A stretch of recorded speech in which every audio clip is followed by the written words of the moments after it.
Price the lord. ಎಲ್ಲರಿಗೂ ಯೇಸು ಕ್ರಿಸ್ತನ ನಾಮದಲ್ಲಿ ನಿಮ್ಮೆಲ್ಲರಿಗೆ ವಂದನೆಯನ್ನು ಸಲ್ಲಿಸುತ್ತೇನೆ.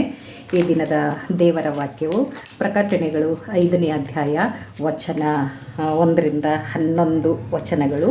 ಆದರೆ ಅದರಲ್ಲಿ ಒಂದೇ ಒಂದು ವಚನವನ್ನು ನಾನು ಓದೋದಕ್ಕೆ ಇಷ್ಟವುಳ್ಳವಳಾಗಿದ್ದೇನೆ. ಪ್ರಕಟಣೆಗಳು ಅಧ್ಯಾಯ 5 ವಚನ 5. ಹಿರಿಯರಲ್ಲಿ ಒಬ್ಬನು ನನಗೆ, ಅಳಬೇಡ, ಅಗೋ ಯೂದ ಕುಲದಲ್ಲಿ ಜನಿಸಿದ ಸಿಂಹವು ದಾವೀದನ ಅಂಕುರವೂ ಆಗಿರುವ ಆತನು ಜಯ ಹೊಂದಿದನು ಎನ್ನುವಂಥದ್ದು. ಇಲ್ಲಿ ಈ ವಾಕ್ಯದಲ್ಲಿ ನಾವು ನೋಡ್ತಾ ಇದ್ದೇವೆ. ಕೂತಿರ್ತಾರೆ, ಯೆಹೋವ ದೇವರು ಅದರ ಮೇಲೆ ಕೂತಿರ್ತಾರೆ. ಅವರ ಬಲಗೈಯಲ್ಲಿ ಒಂದು ಸುರುಳಿಯು ಕೊಡಲ್ಪಟ್ಟಿರುತ್ತದೆ. ಆ ಸುರುಳಿಯಲ್ಲಿ ಏನು ಬರೆದಿತ್ತಂತಂದರೆ, ಗೋಳು, ಮೂಲಗು, ಮೊರೆ ಎಂದು ಬರೆದಿತ್ತು ಎಂದು. ಆಮೇಲೆ ಆ ಸುರುಳಿಗೆ 7 ಮುದ್ರೆಗಳಿಂದ ಆ ಸುರುಳಿಯು ಮುದ್ರಿಸಲ್ಪಟ್ಟಿತ್ತು. 1 ಅಲ್ಲ, 2 ಅಲ್ಲ, 3 ಅಲ್ಲ, 7 ಮುದ್ರೆಗಳು ಅದಕ್ಕೆ ಹಾಕಲ್ಪಟ್ಟಿತ್ತು. ಆ ಸುರುಳಿಯಲ್ಲಿ ಗೋಳು, ಮೂಲಗು, ಮೊರೆ ಎನ್ನುವಂಥದ್ದು ಬರೆದಿತ್ತು ಎನ್ನುವಂಥದ್ದು.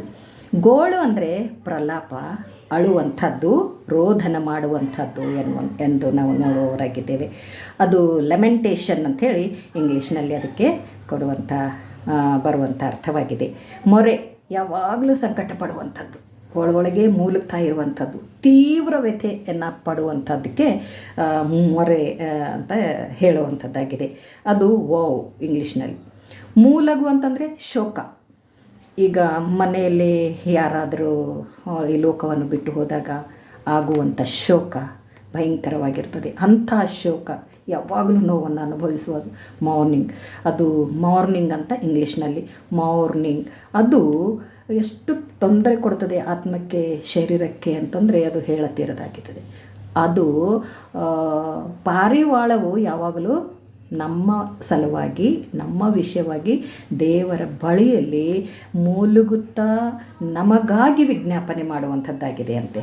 ಈಗ ನಾವು ನಿಜವಾಗಿ ಎಲ್ಲಾದರೂ ಪಾರಿವಾಳಗಳನ್ನು ನೋಡುವುದಾದರೆ ಅವು ಯಾವಾಗಲೂ ಮೂಲುಗ್ತಾನೇ ಇರ್ತವೆ. ನಾನು ಕೇಳಿಸ್ಕೊಂಡಿದ್ದೀನಿ, ಮೂಲುಗ್ತಾನೇ ಇರ್ತವೆ. ಅಂಥ ಮೂಲುಗುವಿಕೆ ಆ ಪುಸ್ತಕದಲ್ಲಿ ಆ ಸುರುಳಿಯಲ್ಲಿ ಬರೆಯಲ್ಪಟ್ಟಿತ್ತು ಎನ್ನುವಂಥದ್ದು. ಆ ಸುರುಳಿ ಬಿಚ್ಚುವುದಕ್ಕೆ ಪರಲೋಕದಲ್ಲಿ ಆಗಲಿ ಭೂಲೋಕದಲ್ಲಿ ಆಗಲಿ ಯಾವನಿಗೂ ಅಧಿಕಾರ ಇರಲಿಲ್ಲ. ಆ ಸುರುಳಿಯನ್ನು ಬಿಚ್ಚುವುದಕ್ಕೆ ಯಾವನ್ನೂ ಯೋಗ್ಯನಾಗಿರಲಿಲ್ಲ ಎನ್ನುವಂಥದ್ದು. ಆ ಸುರುಳಿ ಬಿಚ್ಚುವುದಕ್ಕೆ ಪರಲೋಕದಲ್ಲಿಯೂ ಯಾರಿಗೂ ಶಕ್ತಿ ಇರಲಿಲ್ಲ, ಭೂಲೋಕದಲ್ಲಿಯೂ ಯಾರಿಗೂ ಶಕ್ತಿ ಇರಲಿಲ್ಲ. ಅದು ಬಿಚ್ಚುವುದಕ್ಕೆ ಯೋಗ್ಯನು ಯಾವನೂ ಇರಲಿಲ್ಲ. ಆ ಸಮಯದಲ್ಲಿ ಯಾರು ಅದಕ್ಕೆ ಯೋಗ್ಯರಾಗಿದ್ದರು? ಯೂದ ಕುಲದಲ್ಲಿ ಜನಿಸಿದ ಸಿಂಹವಾಗಿರುವಂಥ ಯೇಸು ಕ್ರಿಸ್ತನು ಆ ಸುರುಳಿಯನ್ನು ಬಿಚ್ಚುವುದಕ್ಕೆ ಆತನು ಬಾಧನೆ ಯೋಗ್ಯನಾಗಿದ್ದನು. ಯಾಕಂದರೆ ಆ ಸುರುಳಿಯಲ್ಲಿ ಬರೆದಿರುವಂಥದ್ದು ಭಯಂಕರವಾದ ಪರಿಸ್ಥಿತಿ ಉಳ್ಳದಾಗಿತ್ತು.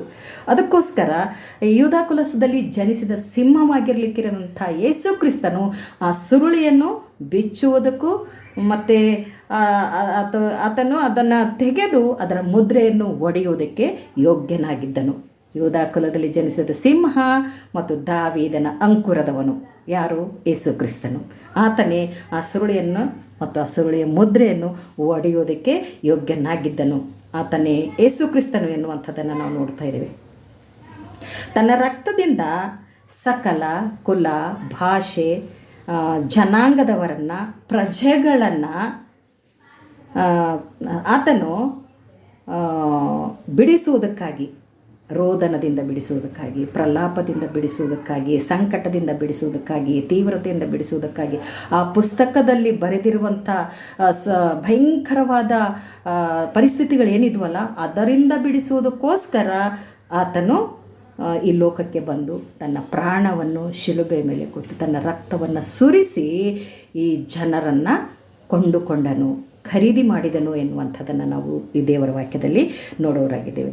ಆ ಜನರನ್ನು ಖರೀದಿ ಮಾಡಿದನು, ಅವರನ್ನು ರಾಜ್ಯವನ್ನಾಗಿಯೂ ತನ್ನ ಯಾಜಕರನ್ನಾಗಿಯೂ ಮಾಡಿಕೊಂಡನು ಎನ್ನುವಂಥದ್ದು ಕೂಡ ನಾವು ನೋಡ್ತಾ ಇದ್ದೇವೆ.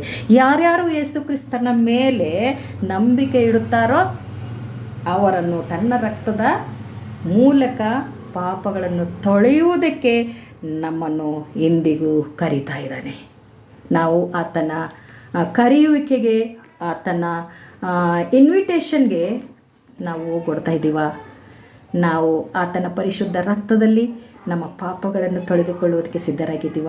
ಅಥವಾ ರೋದನ, ನೋವು ಮತ್ತು ಸಂಕಟ, ಕಣ್ಣೀರು ಇವುಗಳಿಂದ ಬಿಡುಗಡೆ ಆಗೋದಕ್ಕೆ ಮನಸ್ಸಿದೆಯಾ? ಆ ರೀತಿ ಮನಸ್ಸಿರುವುದಾದರೆ ನಾವು ಹಿಂದೆ ಯೇಸು ಕ್ರಿಸ್ತನ ಸ್ವರಕ್ಕೆ ಕಿವಿಗೊಟ್ಟು ಆತನ ಹಿಂದೆ ಓಡಿ ಬರುವವರಾಗಿರೋಣ. ದೇವರು ಅದನ್ನು ಮಾಡೋದಕ್ಕೆ ಅಂದರೆ ನಮ್ಮನ್ನು ಕರುಣಿಸಿ ಅದರಿಂದ ಆ ಭಯಂಕರತೆಯಿಂದ ಬಿಡಿಸೋದಕ್ಕೆ ಸಿದ್ಧನಾಗಿದ್ದಾನೆ. ಆಮೇನ್.